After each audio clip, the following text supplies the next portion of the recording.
Bienvenidos y bienvenidas a Aquí América. Mi nombre es Alejandra Loucau y los acompañaré con la información más relevante de nuestro continente. Iniciamos. Interferencia de Estados Unidos en los procesos electorales de América Latina. Gobiernos progresistas o de centro izquierda han denunciado presiones de la Casa Blanca. La economía, una de las armas predilectas de Trump. Aumenta la desaparición de personas en Ecuador, superando a la cifra de 2025. Los adolescentes aparecen como el grupo más afectado y Quito, la capital, como el punto que concentra más casos. Tenemos reporte de nuestra corresponsal. El fenómeno del Niño agrava la situación humanitaria en Haití. En algunas zonas, los agricultores intentan salvar sus cosechas en medio de una de las crisis de hambruna más graves del mundo. Injerencia de Estados Unidos en América Latina hubo siempre, pero de este tipo no recientemente. La presión de la administración Trump contra dirigentes o gobiernos de centro-izquierda durante los distintos procesos electorales en el continente han sido determinantes. Argentina, Colombia, Honduras y ahora Brasil. Las herramientas políticas, económicas, judiciales, pero también verbales. Más en el informe de Hugo Caro Jiménez. Donald Trump, una sombra constante en las elecciones de América Latina. Los comicios en el continente se han convertido en un escenario predilecto de Estados Unidos para poner a prueba su influencia en la región. En octubre del año pasado, por ejemplo, condicionó el apoyo a Argentina al resultado de sus legislativas, justo después de recibir en la Casa Blanca al presidente Javier Milei. Y sabes, nuestras aprobaciones están sujetas en cierta medida a quien gane las elecciones, porque si gana un socialista o en el caso de la ciudad de Nueva York un comunista, uno se siente muy diferente respecto a hacer una inversión.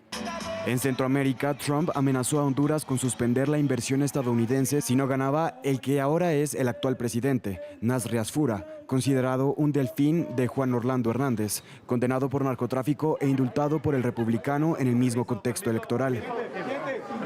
Si Tito Asfura gana la presidencia de Honduras gracias a la confianza que Estados Unidos tiene en él, en sus políticas y en lo que hará por el gran pueblo hondureño, le brindaremos nuestro apoyo incondicional. Si no gana, Estados Unidos no estará malgastando dinero, pues un mal líder solo puede traer resultados catastróficos a un país, sea cual sea. Y recientemente en Colombia el republicano respaldó al que resultó electo presidente, Abelardo de la Espriella, como agradecimiento por el apoyo del ultraderechista a su figura y a su política. Los resultados de estas elecciones son muy importantes para el futuro de Colombia y su relación con Estados Unidos, debido a sus enormes logros a lo largo de su vida y al apoyo político que me ha brindado personalmente. Es un honor para mí otorgar a Abelardo mi respaldo total y absoluto. Ahora su siguiente reto es Brasil. El gigante suramericano irá a las urnas en octubre de este año, en unas elecciones en las que el actual jefe de Estado, Luis Ignacio Lula da Silva, buscará la reelección frente al senador Flavio Bolsonaro, hijo del expresidente condenado por golpismo Jair Bolsonaro, ambos estrechamente relacionados con la familia del republicano. De hecho, durante el proceso judicial por la intentona antidemocrática, Trump amenazó y en parte aplicó aranceles contra el Brasil, sin ocultar su motivo principal, el rechazo a la inminente condena contra Jair Bolsonaro. Y en la actualidad, la Casa Blanca sigue moviendo sus fichas. El Departamento de Estado tenía previsto enviar a 2 de sus funcionarios a Brasilia a finales de julio para evaluar la integridad del sistema electoral del país y su libertad de expresión. Pero se encontraron con el freno del gobierno de Lula, que les negó el visado al considerar el viaje como improcedente. El mismo Lula ha dicho que Washington buscará interferir en los comicios de su país. Herramientas económicas, judiciales y verbales para favorecer candidatos afines. Una estrategia sin precedentes recientes en América Latina. Y para analizar este tema entrevistamos a María Isabel Puerta. Ella es doctora en Ciencias Sociales, magíster en Ciencia Política y Administración Pública y también es profesora adjunta en el Valencia College. En primer lugar, le consultamos qué tipo de injerencia está ejerciendo actualmente la administración Trump en América Latina. Bueno, creo que hay en algunos casos una presión evidente, pública y notoria, como lo fue en el caso de Honduras, ¿no? Allí fue absolutamente expresa el apoyo del presidente al candidato que resultó ganador. En el caso de Brasil, probablemente se vea menos, pero el resultado es el mismo, ¿no? Hay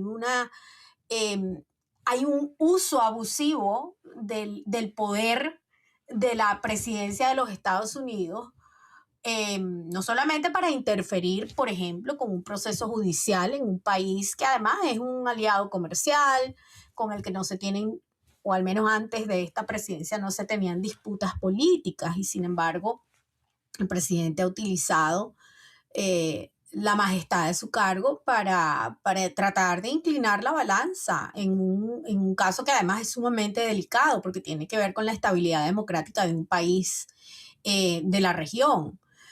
También le preguntamos si los países del continente se pueden defender de esta injerencia y si es así, ¿cómo? Esto nos respondió.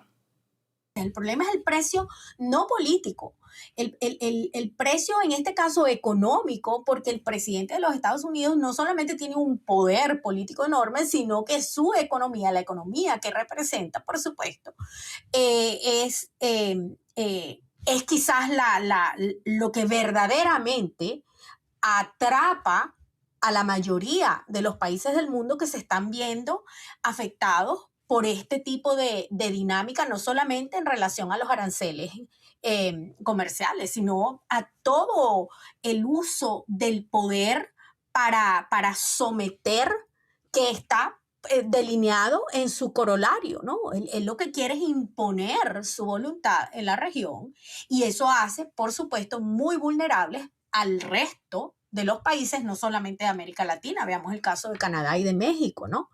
Que están por renegociar un tratado comercial y el presidente prácticamente los está acorralando con los aranceles, ¿no? Entonces, el asunto es que eso es quizás lo que tiene mucho más peso a la hora de que estos países puedan defenderse, porque saben que pueden perder muchísimo más. Pero también hay que mirar qué es lo que está haciendo Europa. Europa ya ha pasado por eso, ya ha sido objeto de todas esas agresiones y presiones y ellos lo que están haciendo es abriéndose otros mercados, generando otro tipo de alianza, que es lo que a mi juicio este presidente no está observando, y es que no solamente está apartando a sus aliados, sino que básicamente los está forzando a abandonar los términos en los que funcionaba esta alianza desde el punto de vista político, estratégico, militar y comercial. Cambiamos de tema porque en Ecuador cerca de 4.000 personas fueron reportadas como desaparecidas en el primer semestre de 2026, una cifra superior a la del año pasado, pero con un dato aún más preocupante. La mitad de los casos corresponden a adolescentes entre 12 y 17 años. Las mujeres representan además la mayoría de las denuncias registradas. Nuestra corresponsal Carolina Mela nos envió el siguiente reporte desde Guayaquil. Los carteles de búsqueda se multiplican en Ecuador. Rostros de adolescentes, mujeres jóvenes y hasta de funcionarios públicos aparecen cada día en redes sociales y en las paredes y postes de las ciudades. La preocupación es porque las desapariciones han aumentado. Entre enero y junio de 2026, Ecuador registró 3.909 denuncias, 105 más que en el mismo periodo del año anterior. El incremento es del 3% y se da además en un contexto de creciente violencia y miedo. Otro dato alarmante no es solo el aumento, sino quiénes están desapareciendo. Los adolescentes entre 12 y 17 años concentran 1.960 denuncias, es decir, la mitad de todos los casos reportados en el país. Después aparecen las mujeres, que 2.169 mujeres fueron reportadas como desaparecidas, y eso representa aproximadamente un 55% de las denuncias. En las últimas semanas, varios casos han mantenido el país en alerta. Primero, la estudiante universitaria Natalie Mafla, quien desapareció y posteriormente fue hallada sin vida. Y hasta este momento, por ejemplo, continúa también la búsqueda de Lisette Bunchi, una joven de 28 años vista por última vez en Quito.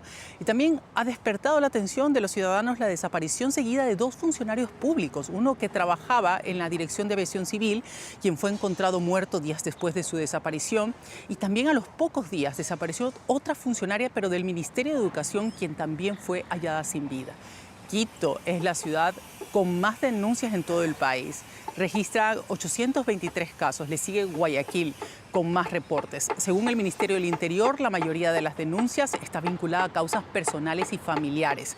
Y 2.768 casos fueron clasificados como desapariciones voluntarias. Sin embargo, las organizaciones de derechos humanos advierten que esa categoría no siempre elimina los riesgos de violencia, explotación o trata, especialmente cuando se refieren a menores de edad. Las autoridades también sostienen que la mayoría de personas han podido ser localizadas de los casi 4.000 casos casos, la mayoría fueron encontradas con vida, pero 197 fallecidas y otras 645 personas siguen desaparecidas al cierre al menos del primer semestre. Otra de las preocupaciones es que la mayoría de estas personas desaparecidas son adolescentes y hay 20 niños y menores de edad, y nuevamente le sigue el grupo de mujeres. Y mientras la violencia de las pandillas invade regiones enteras de Haití, el clima árido del noroeste del país, agravado esto por el fenómeno del Niño, trae una nueva amenaza. En una de las regiones más apartadas y secas, los agricultores intentan salvar sus cosechas en un país que además enfrenta la que constituye una de las crisis de hambruna más graves del mundo.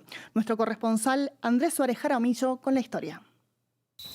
Lejos de la violencia que golpea gran parte de Haití, en el noroeste del país la amenaza tiene otro rostro, el fenómeno del Niño. Tras semanas sin llover, Palmi Eglis riega cada 2 días el cultivo de plátano del que su familia depende. Cuando llega esta época del año estamos a merced del clima. Debido al calor intenso, sembramos nuestros cultivos sin ninguna garantía de que vayamos a cosechar algo. Algunos agricultores como Thérèse recurren a sistemas de riego como este, financiados por organizaciones internacionales como Heifer International. Captan agua y la distribuyen a parcelas alejadas que de otro modo quedarían completamente secas. Este sistema de agua ha sido una bendición para nosotros. Antes de que lo construyeran teníamos que caminar muchísimo para ir a buscar agua. Nos tocaba recoger agua de pequeños manantiales, ayudándonos de hojas para canalizar el lento goteo en nuestros baldes. Aunque estos sistemas de irrigación benefician a más de 12.000 familias, son insuficientes para un país que emplea el 45% de su población en la agricultura. En los mercados, comerciantes como Rose Verlin también enfrentan la falta de electricidad para conservar sus productos. La necesitan más que nunca.